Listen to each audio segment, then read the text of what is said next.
Hello and welcome to Let's Talk Movies. If you are new here, please like and subscribe for future content. Today we're going to be talking about what has actually happened on Twitter over the last couple of years. Obviously these have been dredged up to go with the Kick Vic movement. And obviously it's the I Stand With Vic crowd. They've kind of gone in the past and they are looking for tweets that have been said by the Kick Vic side. So, what we have about today is about Chris Sabat and what has happened with him. So, I'm going to pop a picture up on the screen now. There we go. Turns out voice of VEGETA, is it VEGETA or VEGETA, whatever, might have a thing for young cosplayers. But I suppose Kick Vic can ignore the potential pedo, right? People were calling Vic a sick pervert, meanwhile Chris is over here looking at a potential teenager dressed as Bulma the Playboy Bunny. Yikes. So, what they're actually going on about is that this teenager, well, she is actually a cosplayer, and it's going on about what has actually happened. And obviously Chris Sabat has come out and he's actually said about it. I'm just going to put the response of it up by here now. There we go. And as you can see from his tweet, it's not exactly a good thing to say. So Christopher Sabat replying to Dominique Sky,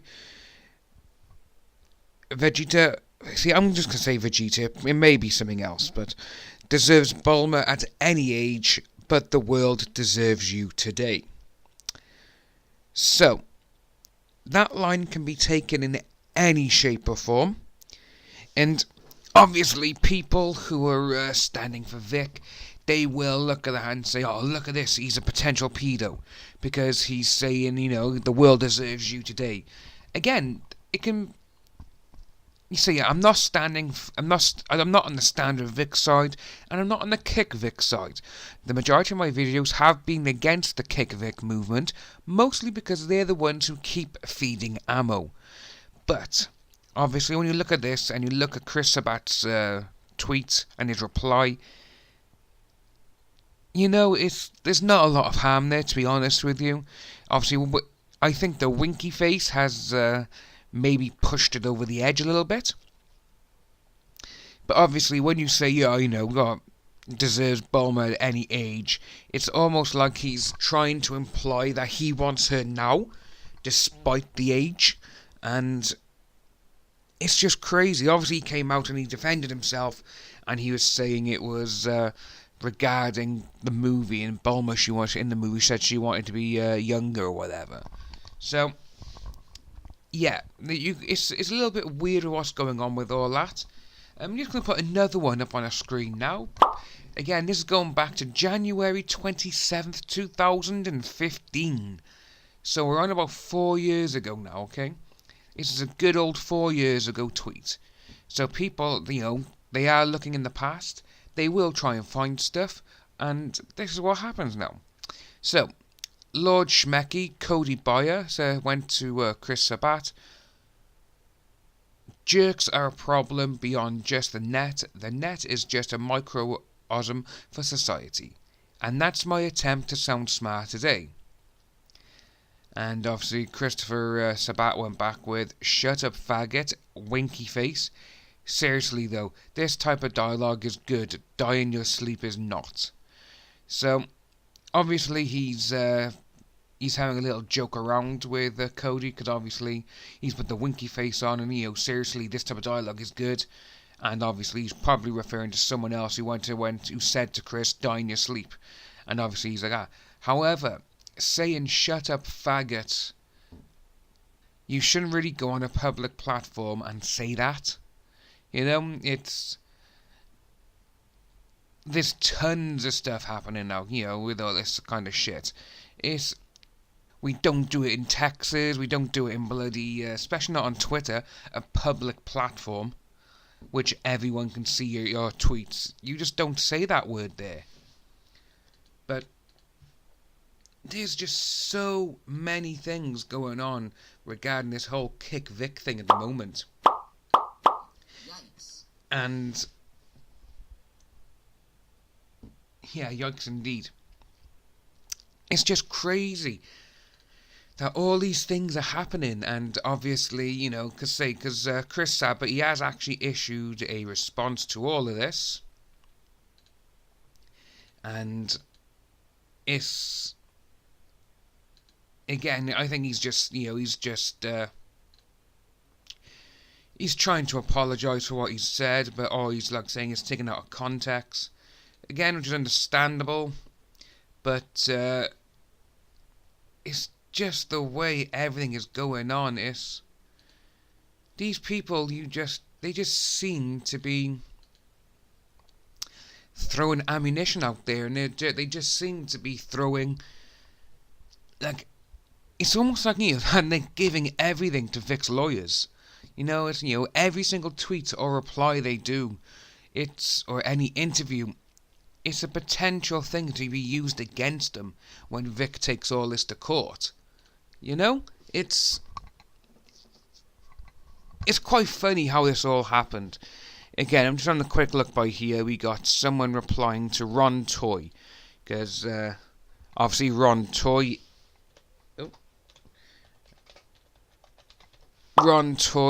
is Monica's fiance or husband or whatever he is, and you know, he came out with a response. Well, not a response really. It's more of a like a way of an apology, because it was first of all reported on the 19th. He done one. Ron Toy threatens Vic Mignogna before protecting. I should have picked from a false swatting. I apologise for that. Vic, I don't support false reports. I want the community to heal, and what Sammy did was wrong. Sorry. So straight away, everyone is throwing Samantha Inuhat under the bus, even on the Kick Vic side. Even though they're classed as friends, they're like, oh my god, what she did, oh no, what she done was wrong. Even though they all probably planned it together, because, well, why wouldn't you? You know, it's like, oh, what can we do? It's, you know, I can admit when I'm wrong. I should have shared that pic, but I thought it was true. False claims suck. It hurts the real survivors and isn't fair. I want healing on both sides. I don't condone falsification on either side or violence. I also want to say that I have acted childish. Monica was under attack. I responded to some with profanity. Vic needs help for what he did, but I could have handled this better. No one wants division. Sorry, I can't produce additional evidence, but I am changing the way. So, okay, and then this is the best one about it is, I go about this, people don't need any more hate. To the people I was rude to, I am sorry. To Vic, I hope you get the help you are working on, and I would like to talk to you man to man on the phone. Well, why man to man on the phone? Go face to face. You're not going to go face to face because you know Vic will probably tear you a new arsehole. That's probably what's going on with that. You know? Oh, you know, to address my issues and extend an olive branch. If you're down, DM for number. It's, to me, that's just, they know that obviously this is all going to go to court, and they know they haven't got a leg to stand on. This is one of the big issues with what's going on now, is obviously all this is happening. They all know it's going to end up in court, and what they've said is truly, and well, fuck them over. They know this, but they're going to act like it doesn't matter. They're going to be like, no, we didn't mean that, we didn't mean this. You said it. Once you say something, and then you say, oh, I didn't mean it like that, well, obviously you did. Otherwise, you wouldn't have said it. That's the big issue with all this situation going on. And obviously, both sides, they've both done a lot of stuff wrong. However, obviously I stand with Vic's side. You know, Vic is just in the background. Vic hasn't done anything. He is literally just, he's just watching from the from the sidelines, and he's probably just laughing at everything that is being said on both sides, because say both sides have acted like truly well and truly idiots, and there's nothing else to do. So that's all we have time for today. So please, if you are new here, like and subscribe, hit that notification bell for future updates, and I'll see you guys soon.